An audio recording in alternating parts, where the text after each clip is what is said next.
So if I said, without looking, build me a shoe made for one thing only, an absolutely enormous power forward that needs as much stability and just as much anchoring as humanly possible, and you'd probably come somewhere close to the AG3. So let's get into them. And speaking of, shout out to this guy in the comments who on almost, I think, every single video has been asking for a review of the AG3. So yes, I might not respond to every one of them, but I am reading your comments and this one's for you. Now getting into the uppers, these things take many forms, and also, by the way, thank you to Famuji Sneaker for sending me a pair of these. I'll leave their link in the description below.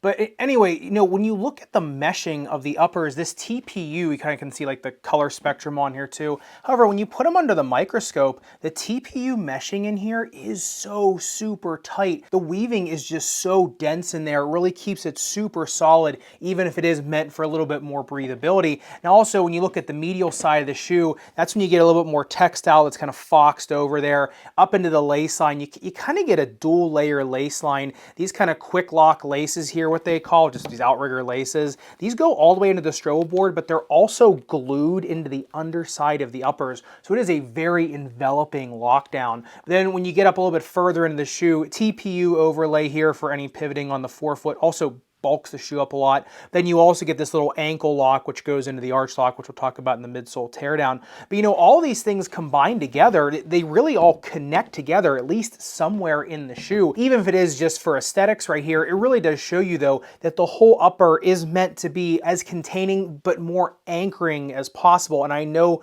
that seems like the same thing, but I do think there is a difference. And just backing up how bulky and substantial these uppers are, if you look at them on the breathability test, they heated up 134.1 degrees, which honestly isn't terrible for how much is in the uppers. Cooled down 64 degrees. What I found interesting though is the main escape route for the heat was in the tongue. When I had my hand over top of the mesh and I was feeling where the heat was kind of coming out of, it really wasn't coming out of the mesh. It was all coming out of the bottom side of the tongue, which makes sense because it is super thin.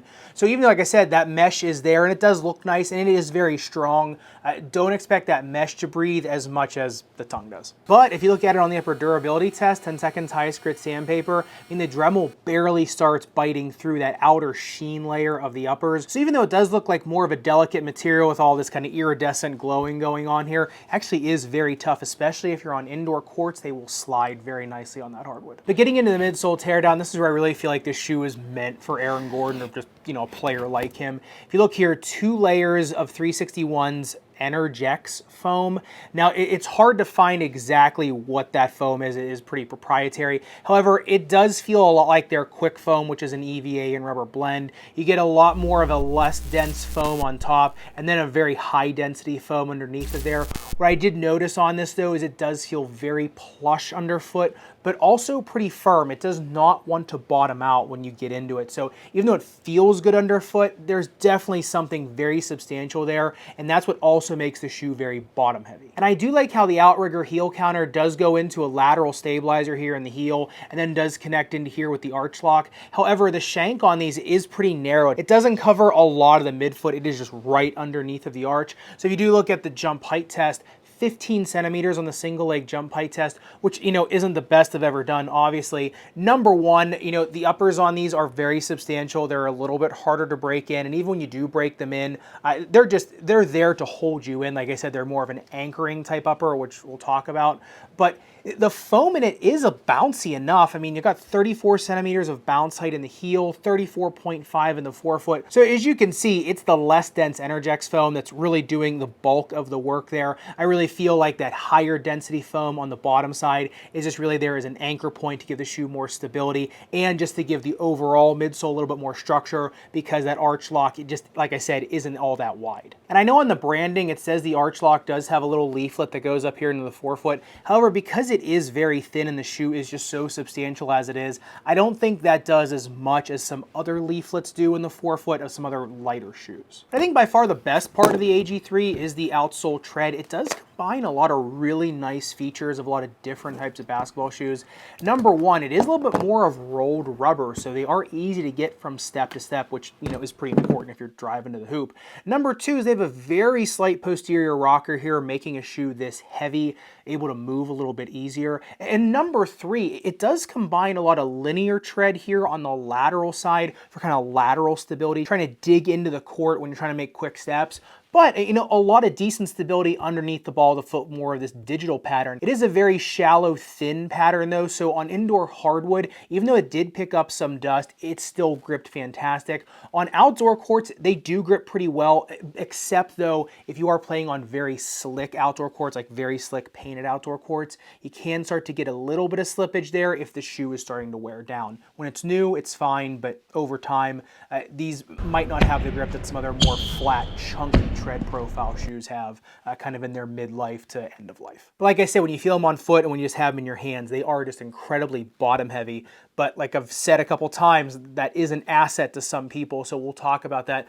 But in terms of speed focused shoe, I think you really have to bring the speed to these. They corner exceptionally well, and like I said, on indoor hardwood, they grip exceptionally well too. So I would say if you're bringing the speed, they will definitely bring the stability. Just don't expect these to kind of give you the launch. That's some more speed first type shoes will kind of give you. And on the outsole durability test, 10-second Tice Grit sandpaper, you have a millimeter of damage on a 2mm tread depth. The most surprising thing is the durometer is only 15.7 on these. So even though the midsole foam with how dense it is and protective it is for you for an outdoor court, the outsole tread is not going to be the most resistant to wear on outdoor courts. However, on indoor courts, I still think they should be just fine. And remember, they are an Aaron Gordon shoe, so he's going to be playing with them mostly on hardwood. So I think he'd rather take a little bit of the soft rubber for more grip, for more stability, versus more of the super hard rubber, more for durability. And looking at the fit of the AG3, I think a narrow foot can go down a whole size. A medium foot can go down a half size if you want more of a roomy fit.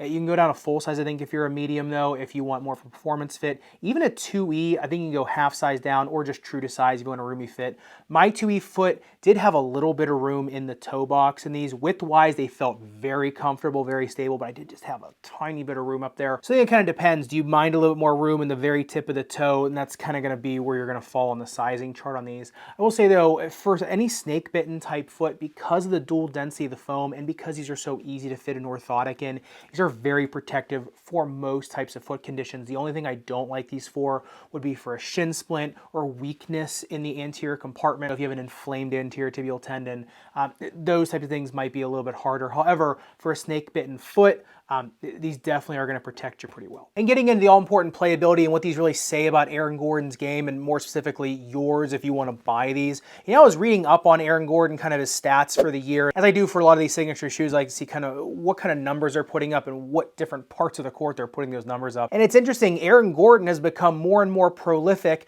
as he has narrowed his game more to being in the paint, to going and driving to the hoop and dunking.